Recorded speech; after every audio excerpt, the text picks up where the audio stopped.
400 Real বেতনের চাকরি, এই বেতনে কিছু হবে? কিছুই হবে না। তারপর এসেই যেহেতু করেছি, কিছু তো একটা করতে হবে। বিভিন্ন ভাবে চাকরি খুঁজি বা রিলিজ হবো, অন্য জায়গায় যাব।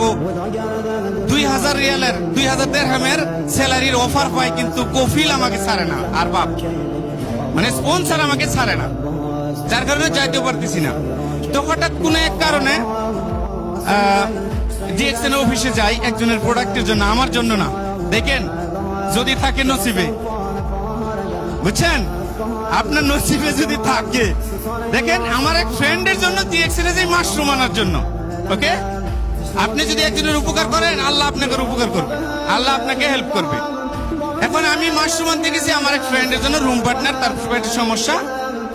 ওখানে গিয়ে দেখি যে এই মেম্বারশিপ ছাড়া আপনার প্রোডাক্ট দিবে না, কিন্তু যে ব্যক্তি অসুস্থ সে মেম্বারশিপ নিবে না, বুঝলেন। আমি তার সাথে গিয়েছি, যে আমাকে ইনভাইট করে নিয়ে গেছে, মেম্বারশিপ ছাড়া প্রোডাক্ট দিবে না, কিন্তু যে অসুস্থ সে মেম্বারশিপ দিয়ে নিবে না। আমি হেল্প করতে গিয়েছি না, এবার আমার নিজের পকেট থেকে টাকা দিয়ে তার আমার মেম্বারশিপ বানাইলাম। প্রোডাক্টগুলো মাশরুম মরিঞ্জি ওনাকে দিলাম, কফি কোকোজি টুথপেস্ট আমি নিয়ে গেলাম।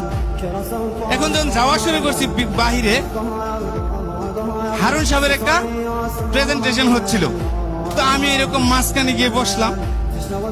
এই প্রেজেন্টেশনে প্রোডাক্ট কি জিনিস, মার্কেটিং প্ল্যান কি জিনিস, এটার ভালো মন্দ অনেক কিছু উনি বললেন, কিন্তু সব কিছু বুঝি নাই। কিন্তু একটা জিনিস বুঝে আসছে, আমার জীবনের যদি পরিবর্তন করতে চাই, তাহলে এটাই সেই জায়গা।